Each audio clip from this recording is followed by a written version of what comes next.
Welcome to WCEGTalkRadio.com, the worldwide community empowerment group. You can like us on Facebook or follow us on Twitter or follow us on Instagram at WCEG_talk_radio and WCEG Network. You can call in or Skype at 1-678-619-1402 to join in the conversation, ask questions or make comments. We are your 501c3 nonprofit community radio station. Please consider making a tax-deductible donation to help support our broadcast. You can go to our website or call our office at 404-490-8646. Thank you in advance. And I am Javon Brown, and I'm with Kyle Andrew. How you doing today? Oh, I'm sorry. Go ahead. Oh, sorry. I'm Patrina White McClure. Hey. Welcome back, guys. I know. It's been a minute. Been a few months. We're in our new space now. Yeah, it's nice here. So what's been going on? You want to start? Oh, okay. Last week, Reverend Penny and I just finished hosting the Confessions of the Female Clergy Conference. It was held at the C.T. Martin Auditorium on MLK. And the Lord really blessed. We had an excellent turnout. Everything went as clockwork. Mr. Oliver surprised us, took some footage from there. So some of that's been posted out on Facebook and on YouTube.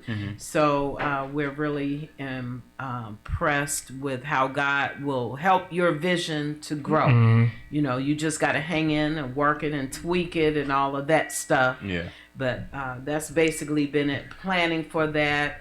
And then a whole bunch of life challenges happened since I last saw you both.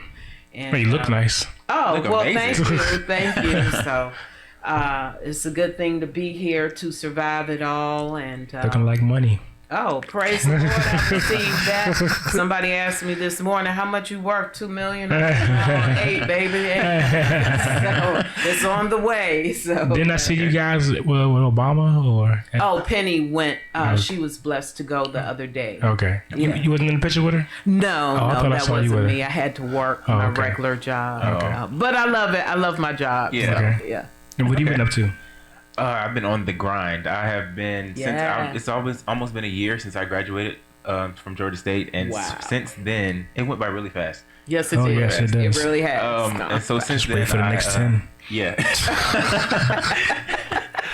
So since then, I graduated from the Connecticut School of Broadcasting back in June, and through that, I met a lot of like-minded creative people who want to work in television and radio as well. I recently started interning with Streets 94.5. Okay. So yeah, after I leave here, I have to go to a remote with them. I interviewed with Fox. I got a tour. I didn't get it, but it's just the fact that I got the interview, and I'm going to apply again. So they're going to hear from me again. Yeah. Yes. So that's what I've been up to. Just chasing my dream. Wonderful. The Connecticut School of Broadcasting, that's online? No. They actually have 8 different locations. They started in Connecticut. Okay. But where I was going is out in Dunwoody. It's like on the same street as Perimeter Mall. In my book, one of the chapters, I Racist, the young lady, she was majoring in communications, and she got kicked out of her school for she had a racist teacher. But in the book, she went to the Connecticut School of Broadcasting and got her credits, and then she applied to BET and got a job from going to the Connecticut School of Broadcasting. Okay, so that gives me hope. Yeah. So when you said that, I was like, oh, she wasn't lying. I knew she was telling the truth, but I mean, she actually went there. How's it internal with Streets? It's I'm going on my second week, and so I mean it's fun so far. Right now, on my regular job, just like Miss Patrina, I was 3 to 11, but I recently got moved to 7 to 3 Monday through Friday, which is what I've been asking for the longest. But before I got moved to 7 to 3, I was working on Young Jock's morning show, Streets Morning Takeover.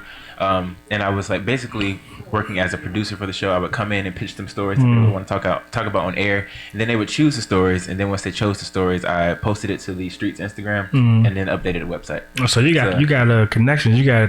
They letting you post stuff and do all that. Yeah. They trusting you. Yeah. And so in my short time that I've been there, they already can see that I have some radio intelligence about what I'm talking about since through Connecticut School of Broadcasting, because Mo Quick, who's a personality on the radio show, I was talking to her and I was using some language that most interns don't know about radio, and she was like, okay, I can see I kind of caught her off guard, so I'm gonna keep doing that. Nice. That's big. Yeah. Yes, big. It is. They started Streets not too long ago, right? Streets and actually the program director at Streets went to the Connecticut School of Broadcasting as well. So that's how I got that connect through one of my professors at that school. Yeah, they started Street since I've been down here. I remember when they first came on the radio. I was like, I like this station because they play like a lot of the more hood music on there. It's like, oh well, I got something I need to send you too.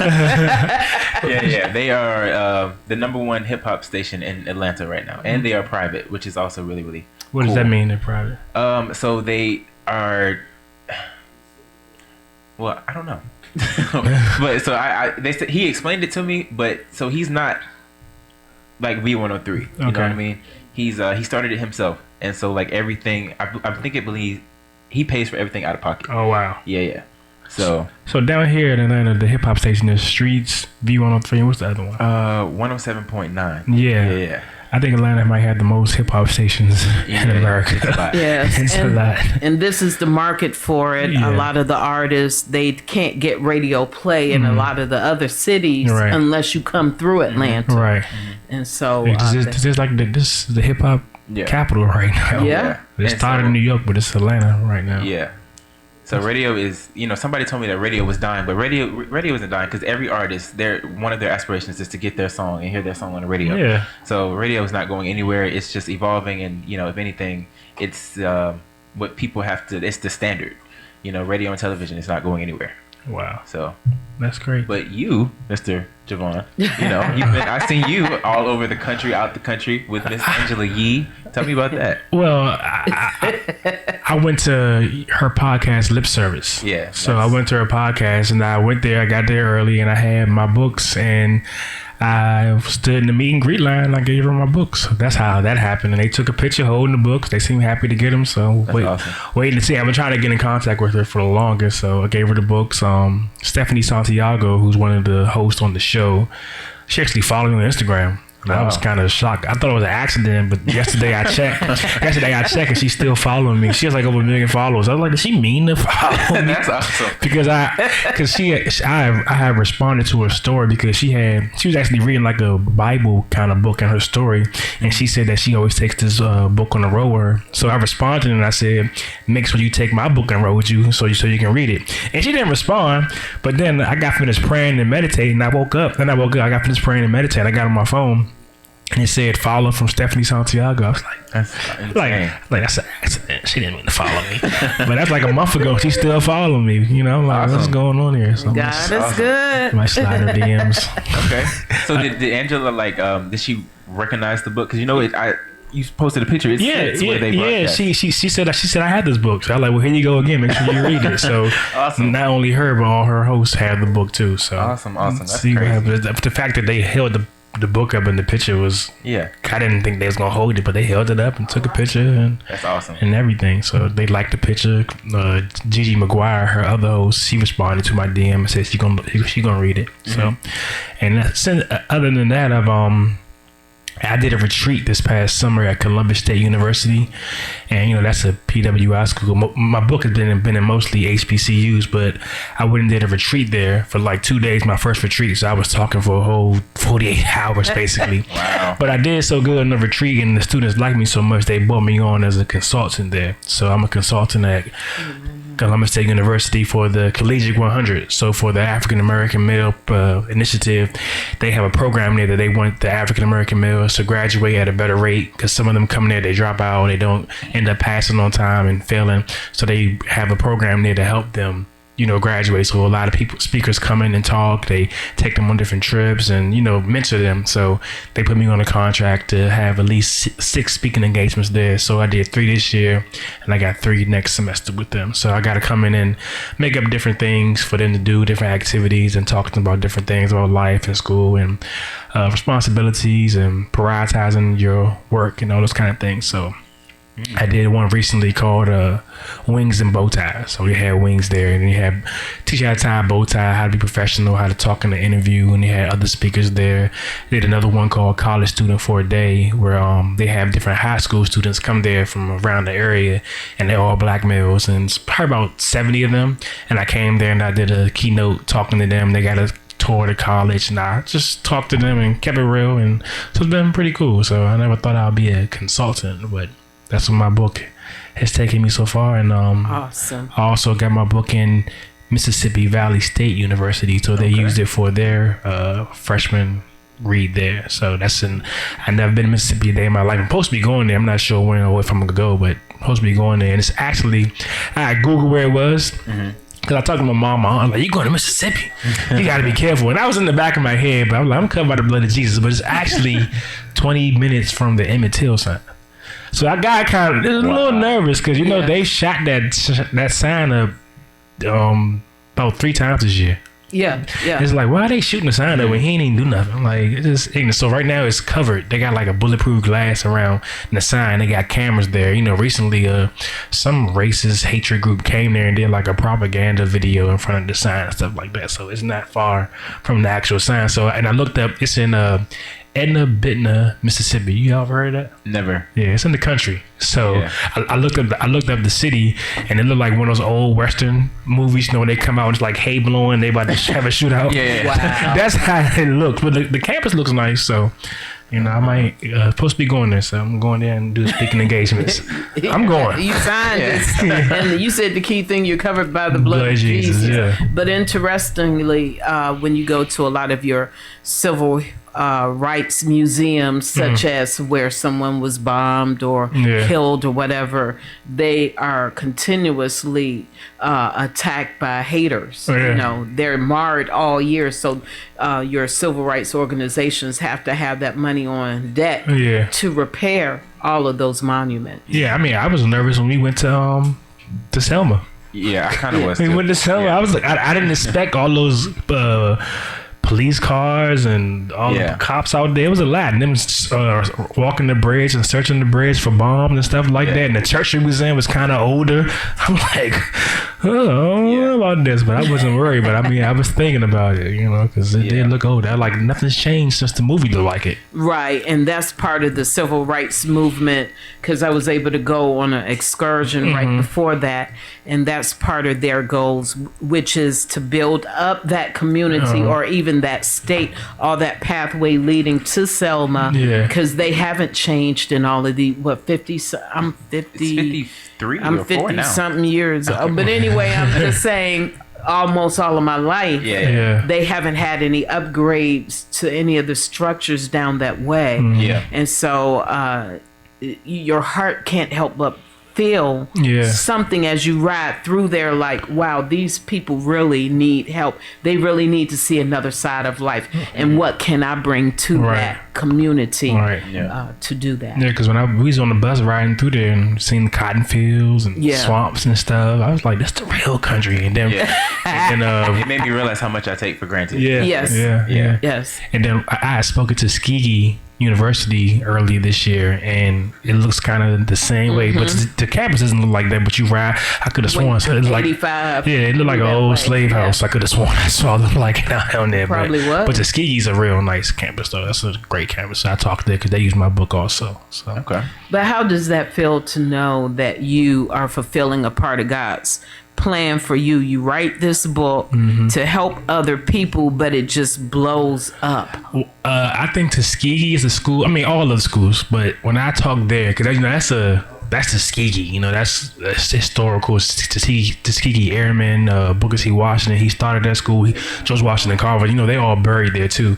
And before I talked there, I went online and I looked up different people who've talked at Tuskegee, and they talked on the same stage I talked on. Michael Eric Dyson, Farrakhan, Michelle Obama, Tyler Perry. I was like, and it was for a lyceum, and a lyceum is for most schools. They have a license where the students are required to go to these speaking engagements. Like, as a part of their credit, they don't graduate. I had to do it when I was in school. So I was a lyceum. I had to do that when I was in school. So it was surreal. I had to pinch myself. Like, I wanted to cry when I left, because it's like, I'm at Tuskegee. Because I remember going there when I was in college, in high school on a college tour. I liked the school, but it was just too far. I'm from DC, going away to Alabama, and then I think you got to fly into Atlanta and then drive to Tuskegee, and that's it's far. So, but it's just, I be thinking it really came true. God really did this for me. I already know He's real, but it's even more. It's you can have faith and believe in yourself and do the right thing. And, you know. That's what this year has taught me, that he has a sense of humor, which Yeah. He has a sense of humor, and he's going to, you know, work on his own time, you know. Yeah. And he knows what you want. So you just have to wait and be careful. Be patient. Yeah. If anything, my faith has grown tremendously over the last 2 years. Yeah. It's insane. That's one thing I want to tell you is, like, have your faith and believe, but when that thing happens that you wanted, and then something else happened something else happens and it doesn't happen for you, like, you get kind of disappointed. You got to remember those times when those things happen for you, because sometimes you know, you can kind of forget like what happened and how he blessed you, and you get all depressed, but you got to remember it's going to happen when it's supposed to. Because I have to remind myself all the time, like, it's going to happen, it's just going to take place. Because I've reached out to Tuskegee probably 2.5 years ago, and they just now put it in there because they chose the Immortal Life of Henrietta Lacks. You ever heard that? I heard that, but I haven't seen it. That's Oprah was in that. It was a movie, so it was a book turned into a movie. But they used her book the year before me, and I wasn't really disappointed because I mean they chose that book over me. That's an Oprah book, and but the next year they chose my book. And the Moral Life of Henrietta Lacks actually talks about the Tuskegee experiment. You know, how he was shooting them with syphilis and shooting the Tuskegee Airmen with different STDs and stuff like that. So it talks about all those different things. So that's why they chose that book that year. But then it happened the next year. So it takes patience. I kind of did the same thing you did when I graduated from college. I moved down here to Atlanta, and I was an intern for Ozone Magazine. And it's like, I'm about to be an intern. I already graduated, but you know, it worked out. You know? I mean, I think that, but you know, I never say it out loud. I don't want to sound like I'm complaining, but like I do have that thought. It's just like, well, when am I going to start making money? You know, I have a degree, so I want to like, I shouldn't still be interning, but you know what? It's just the part of the process. It's gonna come. And our major in communications, it takes more time to get to that level. You know, you gotta have some on your, you know, on your resume. So it just takes more time. So don't give up. You're in the door right now. You know all of them. So just keep making connections. Keep, you know, doing your thing. And you'll get there. I mean, I tell myself recently, you know, you got a call from Fox. So you know, obviously you didn't get the job, but you just got. I can see you on Fox. Thank you. I see you too. Thank you. I mean, you know. Now all they have to do is see it. Right. So I'm gonna keep knocking on doors. 11 Alive, WSB TV, all of them. If I have to, you know, start looking out the state or to other cities, I will. You know, I just really want to work for news. What exactly do you want to do? You want to be on the radio or on the news? I think I'm leaning more now towards television. Yeah, but when I can see you on television. Yeah. So I mean, I love all things media. I love writing. I love editing. I love producing. You know, I love getting stories and telling stories. You know, who's one of your favorite TV anchors or radio hosts? A favorite TV anchor. I don't know his name. It's the he's on Good Day Atlanta. He comes on. He's always doing the fun local things. The white light skin. I know who you're talking of. I can't think of his name, but yes, you know, Sky Zone had just opened, and he's gonna tell your kids to go to Sky Zone. If something's going on at Centennial, he's gonna tell you to go there. I don't know. Or the restaurants and all of that. He's really good. He makes it personable, like you're there with him. So I know you're. So other people, I mean, I really love Terrence J. He's been one of my role models since I was a child. However you may feel about her, Wendy Williams' story is really inspiring. She started on radio, and now she's like the queen of TV. So, you know. She's honest. Yeah. But only she can do that. You can't try to duplicate that. A lot of people try to do that. That's her thing. So you kind of have to find your own. And you can tell Charlamagne kind of came up under her because the way he acts. Yeah. I didn't know they worked together. And for whatever reason, they had, I think they were on a show like early on in both of their careers.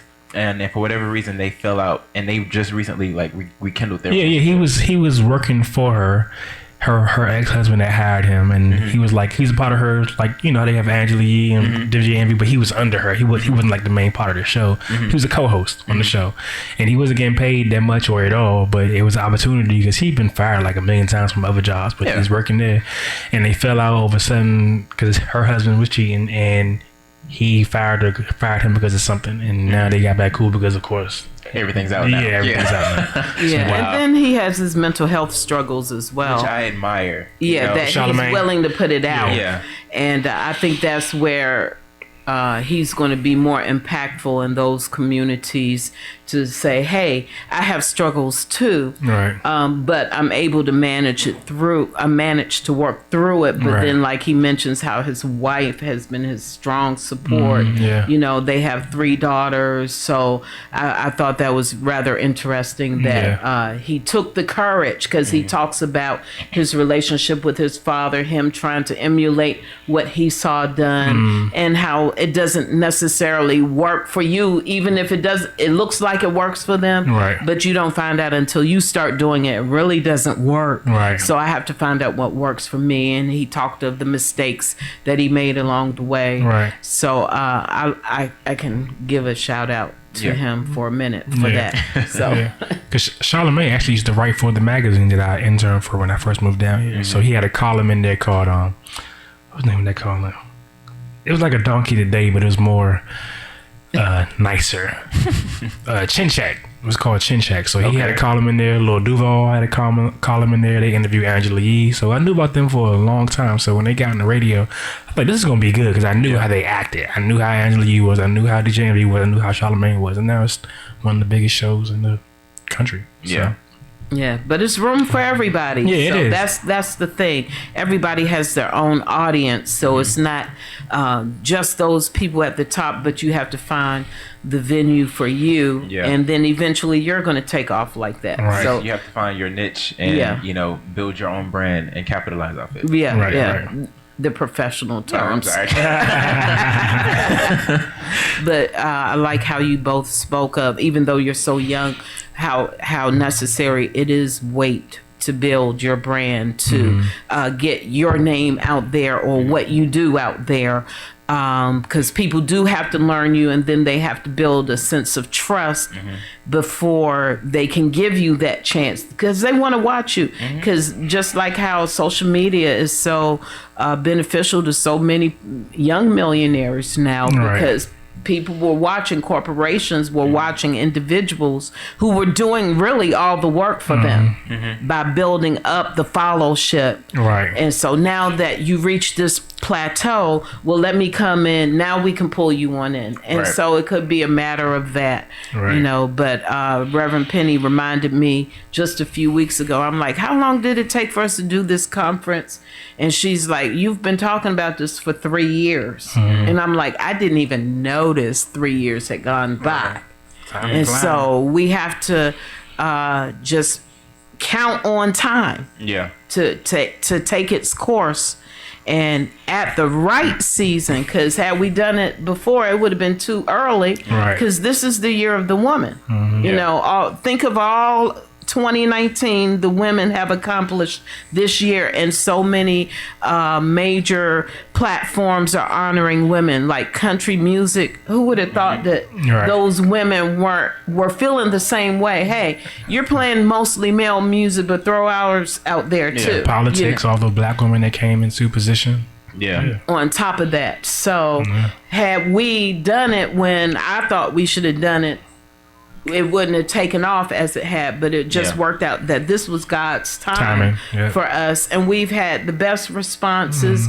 People just since last Saturday are doing lifestyle changes. Wow. And ministry changes. We even felt a shift in our own ministry.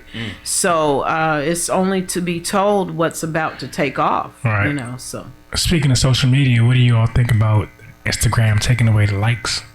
I think that I think it'll be a good thing, honestly, for obvious reasons, mental health, and it'll take the attention off of how many likes someone gets, and maybe they can focus a little bit more on school. Because I can recall back when I was in high school, we would post pictures on Instagram. When I was in high school, Instagram had just come out, and so we would. Damn, you had Instagram in high school. Yeah, I had MySpace. No, we didn't. No, we had Black Planet. I'm sorry.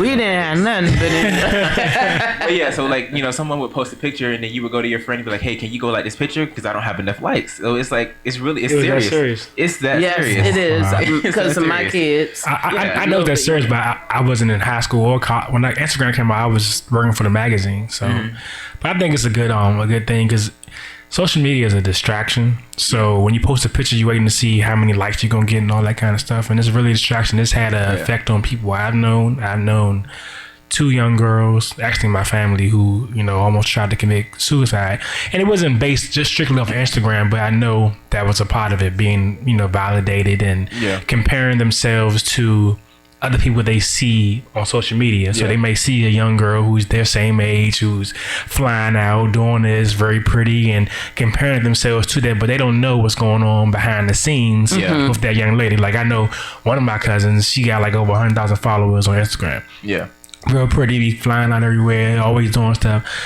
But she don't got nowhere to live. You know, it's all smoke and mirrors. And then they may see somebody like her and then compare themselves. And it's like, what am I doing wrong in my life? You know, and they worried about student loans. Like, them student loans, like, they don't get paid when they get paid. But they, you know, and they might see a young couple relationship and think they're so in love because all you see is them in their happy pictures, but they don't know what's going on behind the scenes. Behind the scenes, that guy could be cheating or she could be cheating. She could be getting abused and you never know what's going on. So comparing yourselves is like a real bad thing. And it's a distraction for one, all of it. Well, I mean... I think it has its pros and its cons because if they take the likes away, are the people still going to address the real issues that you're basically talking about, which is, you know, being in touch with your own reality, right. You know, and not comparing yourself. We have to learn how to grow to love ourselves in spite of what somebody else is doing, because you have something that those people wish they had. Right. You know, and I don't care how successful a person gets, they always want something different about them. Right. You know, they wish things were, maybe they wish they looked like this or they had a different. That's what J. Cole said. You know, there's nobody life that's better than yours. Always gonna be somebody with a bigger car. Always gonna be somebody with a bigger house. Always gonna be somebody that's hair is longer. This is always gonna be so. Stop comparing yourselves. And they can buy hair now. So I'm just saying. I can too. Yeah. So my thing is, if they, yes, it is positive that they do that, but then again. Bouncing back a few moments ago, those young millionaires, how did they get their followership? People liking, how did they become millionaires? Because people were watching. So I thought about those people who are about to be X'd out of their markets, all because somebody else is struggling mental health wise. And true, our strength is determined by the weakness of our counterparts, but at the same time, that counterpart has to take personal responsibility about seeing to develop their mindsets and their own personal development. Right. Yeah.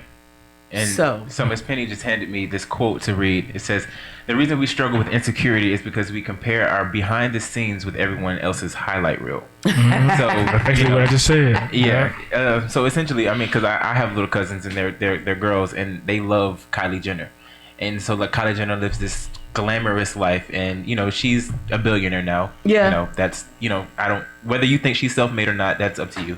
But you know they look at her and they say, well, I'm supposed to have that. Why don't I have that? And you know, going back to the Instagram likes, I'm even guilty of, you know, if I post a picture and it doesn't receive enough likes in an amount of time that I think I deserve this amount of likes, then I delete it. It's just like, okay, well, nobody likes this, so I'm deleting it. But you know, that's subconsciously what everyone does now, and so I think that it'll be beneficial. You know, for those people who make money off of it, though, I don't know how would it affect them. Well, I think the corporations can still, they're gonna have a thing where you can like send them your analytics and your status and stuff like that, so they still can see, you know, because they're not taking away the follower account, are they? No, they're not taking away the follower account. Yeah. Just so they've tested it in other countries, so it'll say, like if you follow a mutual person and they like that picture, it'll say Javon Brown and others like this picture instead of giving the number. The actual user can click on that and see how many likes they actually have, but they're the only ones that can see it. So can the people see the names and others, or just you? You can only see, like, so since we follow each other and if you liked her picture, I can see that you liked her picture. So it said Javon Brown and others like this picture. Because we're a mutual contact. Exactly. But you know what? You brought out another thing about the Kylie Jenner thing.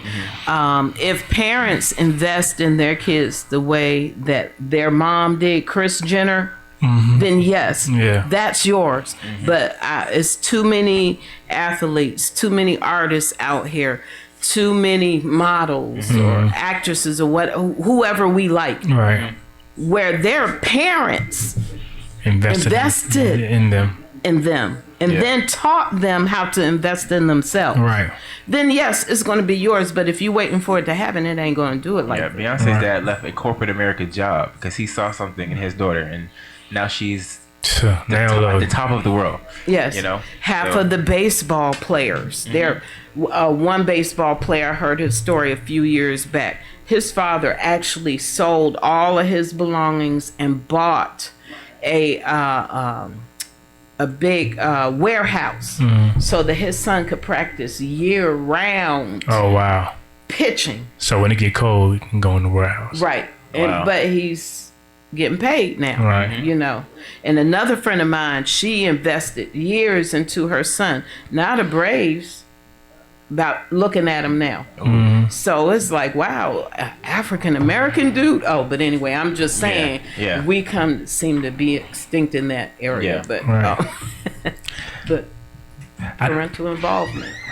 I know you're a big Kanye West fan. So Let's do it. Let's get it. Get it over with. So what do you think about him and following in Jesus and performing at the churches, mixing hip hop and R&B songs with gospel? Yeah, Go ahead. I've heard both sides. Of course, a lot of people think it's a ploy. It's like, well, how do you just randomly find God? I don't mean, think so that. Yeah, I don't either. I mean, who? Why are you to say that he can't, change his lifestyle? He's always talking about God. That's always, never, yeah. always. Like now he's, they're saying that he's profiting off of it, and they don't really like that. But I'm just like, well, you could look at it like that, or you could see it as he's bringing God to another crowd that won't necessarily go to church, or they don't feel accepted in church, and they don't want to listen to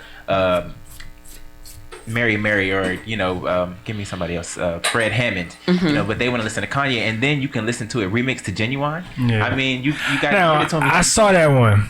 I like some of the songs he remixed, but that Genuine one, I like it, but I don't like it because I can still hear Genuine song when they saying what they turn into, so soulful or something like that. Yeah. So no, Souls Anchored. I can still hear So Anxious in that. So Anxious is a sexual song, so I didn't feel right hearing that and mixing that together. Only thing about Kanye is just him and the whole Trump thing. That's the only thing that brings me away from me fully accepting everything he's doing and doing that. And I wasn't messing with him after he went up there and talked with Trump and was sitting there not saying much or saying anything to help what we were all trying to do. I think Kim is doing more than what he's doing.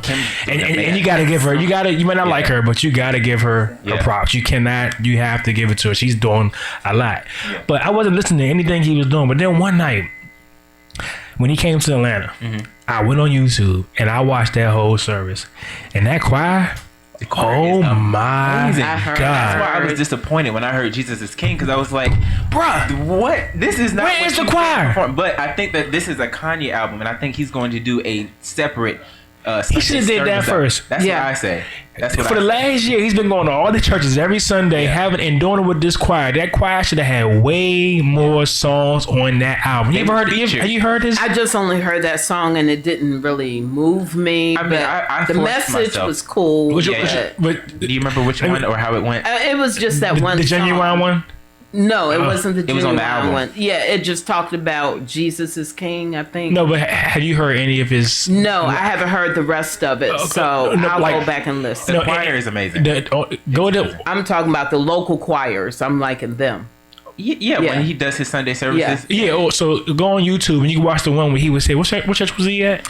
He was at Newburgh. Yeah. Okay, that whole production there, he don't even talk really. He talked for like 5-10 minutes, something like that. But it's like a whole hour long, and that service blew me away. I was like, I got chills. And my friend, he happened to be there, just there that day. He didn't know Kanye was gonna be there. He said tears came out of his eyes because it was just the choir is something else. Like, and it started off, your mercy, your goodness, your kindness, Lord, nothing like you. And then the beat going to it, and it's just. That should have been on the album. Like, just the choir, not him. That choir needed, but you can't do it without Kanye because Kanye is the one probably writing and doing everything. But I mean, he can ad lib and do a little Kirk Franklin. But that's the album that I was expecting. So I hope that we get it in the future. But yeah, going back to the whole Trump situation. I mean, my view on that is because people have come to every time Kanye does something in the news. Because we all know you big. They always come to me. Well, what do you think about this? Well, I mean, what I say to that, I mean, I don't agree with it. But you can't necessarily. I don't like cancel culture. You can't cancel him because of his different beliefs. He's entitled to that. And he has a different belief than me. But I'm not going to say, I don't like Kanye anymore just because he wants to support Trump. You know, I don't like him doing that. And he's been supporting Trump from the beginning, so we have to take that into account. But if we can come together with Jesus as the basis, I think we can get along that far, because we have other Christian friends who they think different politically than I do. Right. But when we talk about the Lord, we're great. But like they say, don't share religion, politics, When you eating at the dinner table. stuff like that. yeah. So you gotta eat the lean or cut the lean from the fat, so to speak. Yeah. Right. And I don't care who it is, even if it's a TD Jakes, not everybody gonna agree with everything he's doing. So, and I'm a PK. Nobody agrees with everything that my father does. Right. But if Jesus is the common denominator, then we can love one another respectfully. You know, you have your political beliefs. I got mine. Mine are not for Trump. I'm gonna make that clear. Right. But And I think that that's evident even in sales, like, because Kanye was supposed to be canceled after he said that slavery was a choice, but he just had a #1 album on Billboard 200. So where are these people that said that they were done with him? Because it doesn't show. He probably got new fans. Well, yeah. But every week, you know, because this past week he was at Joel Osteen's church. And So I think for a lot of us, we just so hurt and disappointed because Kanye is like, that was our guy, you know, when George Bush hates black people, and he always stood up for us, always talking. He was like a conscious rapper. He was a rapper a little bit, like with College Dropout and Graduation. Those are albums that, you know, were part of my growing when I was in college. Like Graduation came out, that album came out when I was graduating from college. I rode to my graduation 2008 blasting Good Morning. I woke up in the morning, Kanye had a song called Good Morning on his graduation album, and I rode to my graduation blasting that, windows down, cheesing my cap on. Had to feel awesome. Feel great because then when I pulled in the parking lot, my friends had their cap and gown on, they heard it, and everybody just started dancing. That's something that's in my memory, like for good. And it matches what I was doing that day, and it's disappointing. Like, come on, man, you are a guy. Like. You are, you know, you're not like a hood rapper, you know, but for those of them with the college, we can listen to him and be like, this is our life. But this is like, now it's like, oh, why you gotta be like this? But I think he has a huge ego. And I think when Barack Obama called him a he called him a jackass because of what he did with Taylor Swift, I think that might have kind of did something, because you seen all these rappers going to the White House and he never got invited. So I think that might have did something to him a little bit, but it's like, come on, my guy. Like, I think his ego as well as his mental health. Yeah, his mom died. When his mom died, I think it just magnified it, made it known. He probably had guilt. I mean, with her having the surgery, and he's like, pay for, I got the money. Right. And then she ends up dying, you know, and then we have to take into account that sometimes the doctors do know what they're talking about. She just didn't have enough weight for the surgery. And what was it for? For cosmetic purposes. You know, sometimes you just can't shortchange eating right. I'm talking to myself right now. And exercising, you know, you have to do the right things, drink more water. More vegetables and fruit. Yeah, I've been working on a veggie thing though. But anyway, but I'm just saying that it gets back to what you all talking about. How many likes do I have? You know, do people, you know, think this is approval or whatever? You know, we have to understand that there's a difference between reality and image. We in social media land or communications land, we need to push those messages a little bit clearer, because they said that even with what's the ladies? The Victoria's Secret show has permanently been canceled. I saw that today. Why they do that? Because they said that they didn't really get the sales back. Bottom line is they weren't making the money like they were supposed to.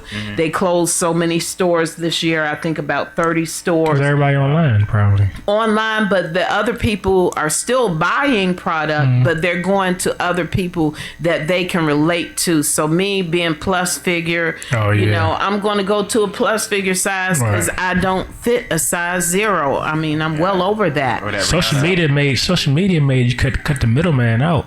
Yeah. Middleman out, and then all these other businesses creating businesses where you don't have to go to a huge music publisher or title or anything like that. You can just go straight to the consumer. So it's cutting all those people out. So. Oh yeah. Because when you start talking to some of the artists, how they have to redo what they do in order to stay viable, is like almost like wow, eye-opening just listening to their stories. Yeah, we had the PR team and all of this. Well, like the product I sent you today, that was done on a cell phone. Really? Wow. Yeah, so that's the one I'm gonna send to you. Okay.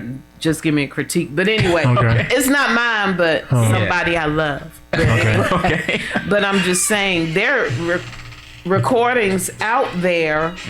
All these artists are building up their followership again through social media and little to no money. All right. You know, so Right. Still working regular jobs. working regular jobs. You know, It's like in my book, I think I put in no more than $600 to make my book. wow. That's it. And I did the rest, self-published. Did all the marketing, calling all the schools. I never hired a publicist or a marketing person, nothing. Everything. Awesome. It's just me. So cut that middleman out. But I was thinking I might go to a major publisher now, since I have more kind of leeway and I can tell them everything I did and see what kind of deal I might get. Because I have something that they may want, because it's in the schools. I'm like, he did put it in the school, so maybe they can get it in more schools. But you did all the work though, so then you got to still be careful with that, because that check might not be as big as if you, I know. All you need is an Oprah endorsement. I know. I've been on her DMs. I've been on her social media. All right, well then we need to make this a team effort.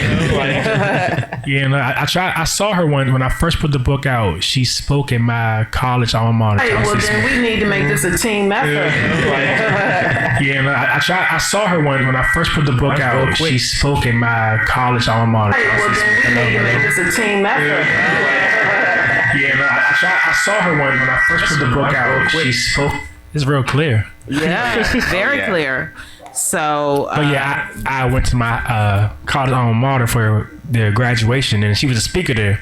So I ended up going on the field, and she walked right by me, and So I breathed her air. That's insane. She walked right because she was going towards the stage. I had the book on me, but I didn't want to give her the book while she was going on stage. So my plan was like, after she finished speaking and she walked by me again, I'm gonna hand her the book. But she went down the other aisle, and by the time I tried to get to the fence, and I was getting there, she hopped in that black truck and was gone because she had to make it to Spelman to talk at that school that same day. So she left and hopped on her private jet and was gone. But she got power because it was real cold that day, right?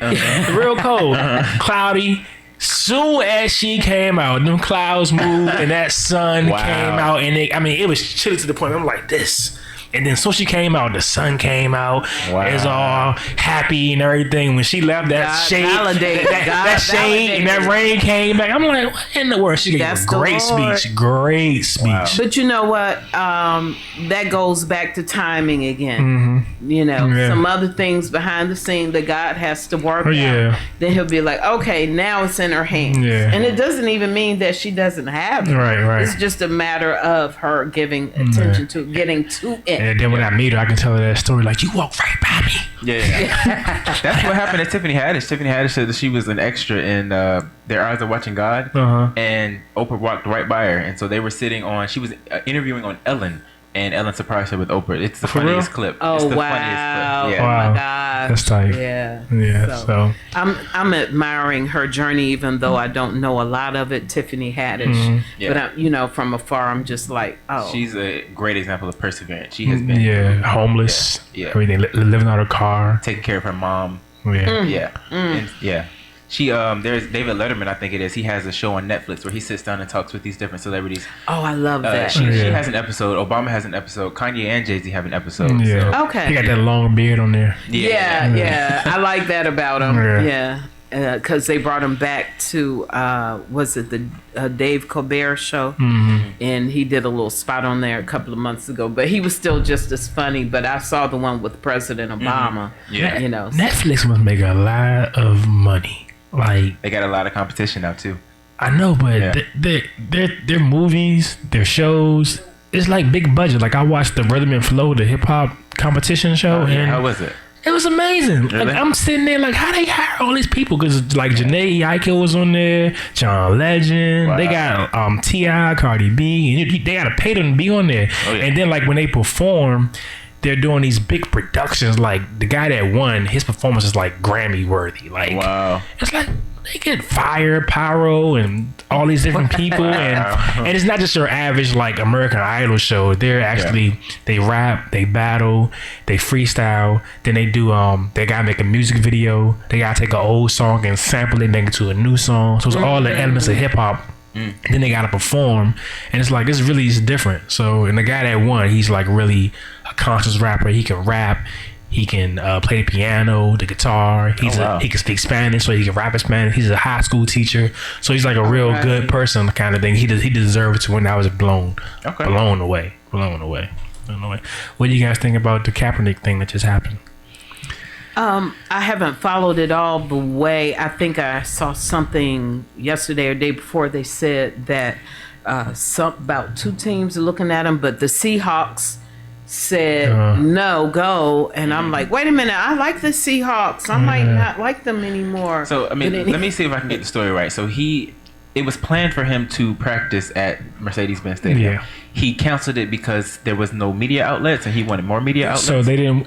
The NFL didn't want any media outlets for him. They didn't want him recording anything, but he wanted transparency because of everything they've done, collusion, and stabbing him in the back. He wants everybody there to see what he can do. So when the tapes come out, they can see he's still ready, still in shape, can still play. And they didn't want to have any media there, and he wanted transparency. So he went all the way down to Riverdale High School and performed down there.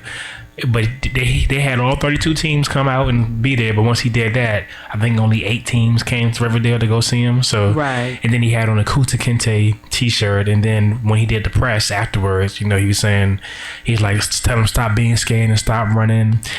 So it's been kind of mixed, reviews from people. Some people saying, why would he do all that? He finally got his chance and making it about himself. So it's kind of crazy. I mean, but then on the other hand, they're saying that if you don't deny yourself, then we're not giving you an opportunity.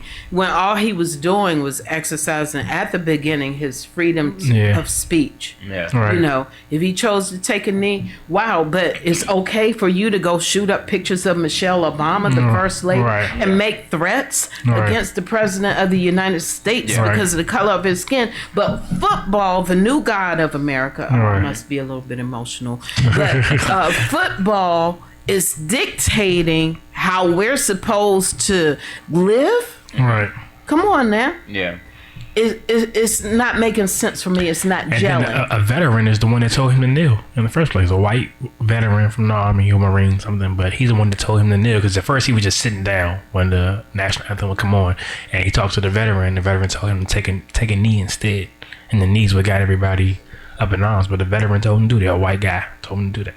But I was in the military, so I didn't take offense to him doing that because that's the reason why we serve in the U.S. Armed Forces, which is to ensure that Americans have certain rights. While we out there watching bombs blow up like they look like just like fireworks, and you hearing them go off.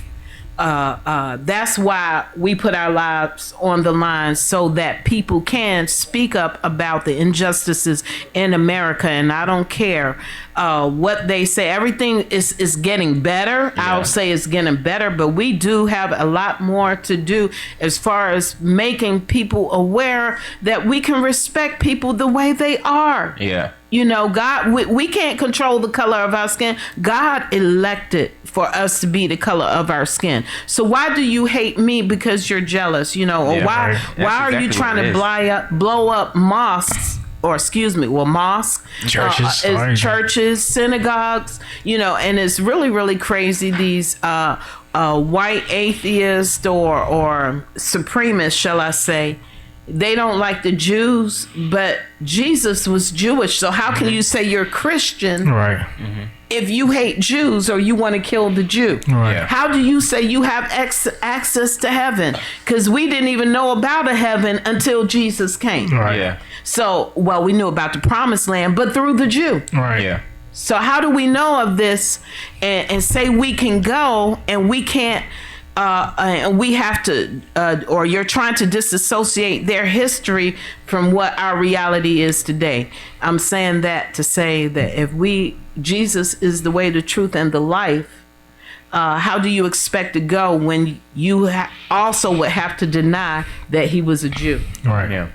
Right. I think black people are the most copied and mimicked race. In the earth. Not just white people, but even, Asians. There's this craze over K-pop now where basically Asians are making music in their language, but it's basically R&B. It's rap. You know what I mean? I wrote a whole paper. My senior paper in college was about the hip hop's effects on Japanese and Asian culture. Wrote a whole paper about like 32 pages. And they love us over there. They love our music, our clothes, like Bathing Apes and hip hop and everything. Like all over the world, we are the people. Yep, South Americans. You have your Latinos. That's, they got some popping tunes. I don't know what they be saying, but it sounds good. And then you have your Arab nations. That's what they doing over there. Wherever you go, hip hop is everywhere, and it's been like that for decades. Clothes, everything. Everything. So, but historically speaking, when we get down to what's the color of the first man, scientifically it's been proven that it was a black man. So they still try to keep that out the history books. But as well, I remember I prayed years ago and I'm like, Lord, these people keep investing billions of dollars in the same issue here when you did it for free. What was the color of the first man? And the Lord said, well, what color is the ground? Right. Wow. And I had my answer. And I didn't have to go to the best schools of America in order to get to it. I just had to be a student of the Lord God Almighty, through the person of Jesus Christ. And then I had my answer. So I remember reading a Time magazine. They have it off the shelves. You can buy all the issues except the one where they talk about all DNA is black at its root. Right. And you have to accidentally find yourself upon this issue. So we were the first people. How did the white people come out of us? That's a good question. That's a whole nother story. I think maybe the climate, because where they were located. That's what it. Yeah, because I was taught, I don't know if it was middle school, I don't know where it was, but I heard that the reason as black people, our nostrils are so wide is because we were in hotter areas and that's what we needed to survive. And white people, their noses are so narrow because they were in colder places. So I think the body just adjusted to where. And that's why they're able to run when it's cold outside in shorts. In shorts and sandals and flip flops and tank tops, and it's insane. And we be cold. Right. And then when you start talking about how God cursed Cain, well, old wives' tales tell us that he was black, but now I would like to argue, why couldn't he be white? If the first man, Adam, his dad, was black, his mama was black, that mean they had black kids, then why can't the curse been he was turned white instead of black? That just my thought. But anyway, we ain't got to answer that. I'm just saying.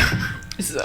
And they not only want they don't like our culture and clothes and hip hop, but they like you all's bodies. Look like us. Yeah. True. Like y'all injections lips and all butts. of that. It's like and they think I got mine good, for free again. Yeah. So. calling braids, Derek braids and stuff like that. And, no, that was crazy. So cornrows. Yeah, that's exactly, because I kept looking, and I was young enough to remember that. And I'm like, what is a Derek braid? And I'm like, that's how I got these in my head. I did it to myself. Yeah. So I'm like, we call them in our communities cornrows. Right. But Culture everything vultures. everything changes, has a new name to it. Yeah. Right. Same stuff, new name. Right. So What do y'all guys have planned for the holidays? we're making it up as we go. I do go to a family dinner Yeah. on this evening. So then I have another one on Thanksgiving. I don't know what the rest of the plans are yet, but I should know a little bit more about Wednesday.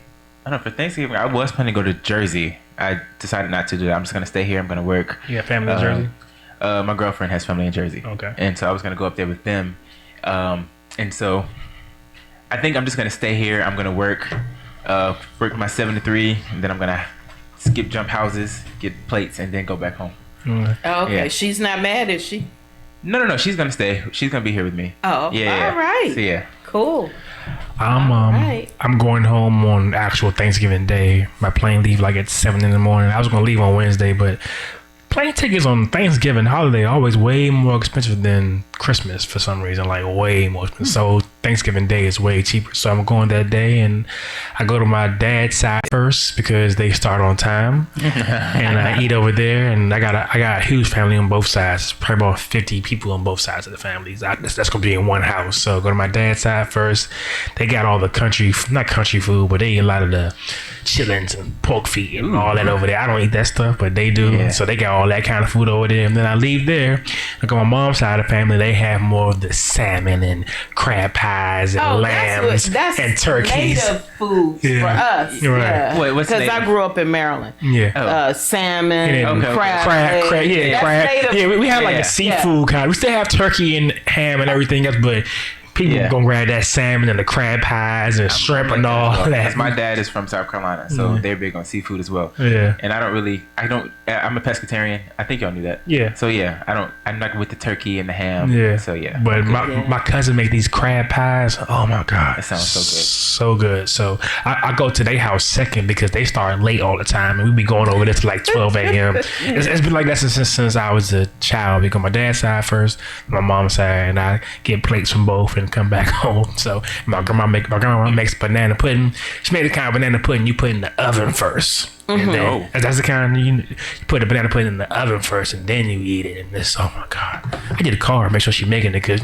sometimes grandmas are getting a little more. I'm not making nothing. I don't blame them either. It's after cooking for decades. You don't want to be known as just cooking stuff. Or at least I don't. You know, you go now. My kids are out the house. So. When it's time to eat, grandma be standing there on kitchen duty. Get enough for you. Gotta get enough for everybody.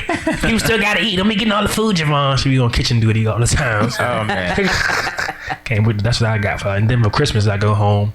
I'll be home for 2 weeks. So. Oh, good. Yeah, it's good to get that family time. Yeah, I love it. This is really the most wonderful time in the year for me. I love the holiday season. too. Well. Christmas music, all that. I just love it. It's so happy. Everybody's so happy in a good mood. Like everybody. People treat each other better. Yeah. We actually do what Christ has called us to do. Make sure people have their needs met.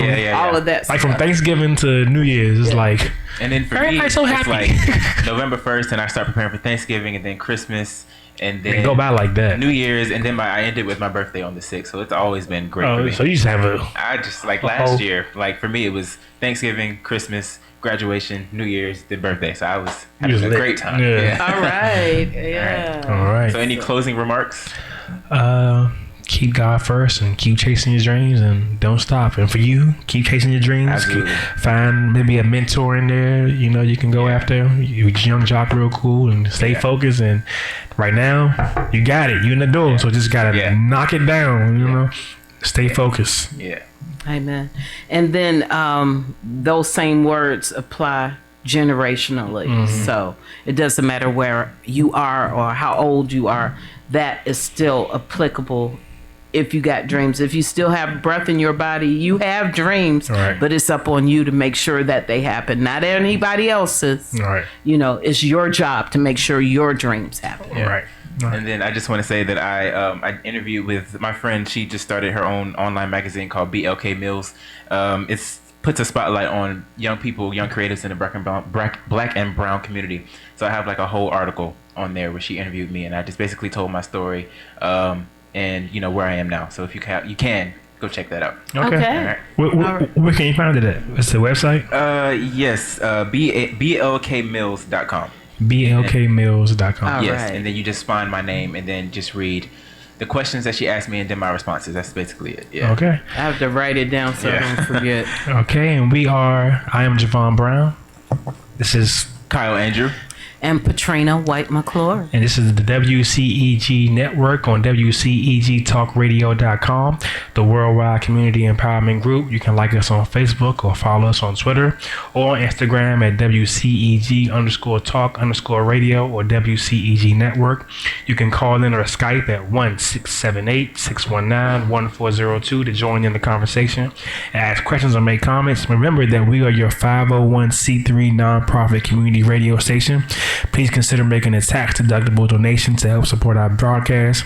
You can go on our website or call our office at 404-490-8646. Thank you in advance, and we're out. All right.